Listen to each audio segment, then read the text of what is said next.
Ipinananawagan naman ni Akbayan Party List Representative Percy Sandanya at ni 2018 Miss Universe Catriona Gray ang pagpapasa ng Anti-Political Dynasty Bill sa isinagawang trillion peso march kahapon. Bukod dito, may iba't ibang panawagan din ng iba pang mga kongresista. Ayon kay Akbayan Party List Representative Shell Jokno, dapat lang lahat ng ninakaw at hindi sapat ang pakonti-konting pagbabalik ng pera sa kaban ng bayan.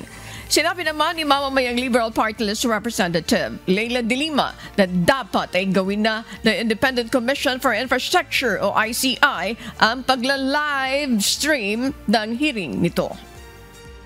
BBM, malinaw ang panawagan ng taong bayan.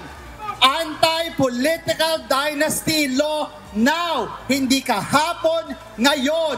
Kaya ano pang hinihintay mo? Certify as urgent.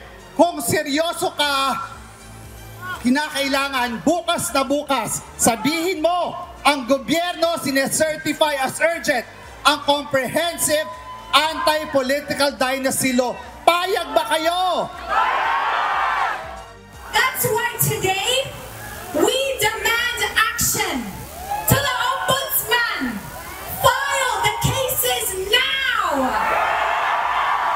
To the senators, suspend the senators implicated. And to the Congress, pass the anti-political dynasty bill. Because power should not be inherited. It should be earned through service of the people. May utang sila na forfeiture cases para mabawi natin ang perang ninakaw. Hindi pwede yung babalik ko lang ng kaunti-unti yung ninakaw kong pera. Ang kailangan maramdaman nila yung kamay na bakal ng ating batas. At yan ang utang, isa pang utang ng ating pamahalaan. Kasi nangyayari ngayon parang general rule is executive session. Yes. When it's supposed to be the exception. The general rule is live streaming. So doon sa guidelines nila. Pero bakit hindi pa nila ini-implement yung guidelines of the live streaming so far? It's supposed to be nung week, itong week na to. Nung nakaraan, linggo na ngayon.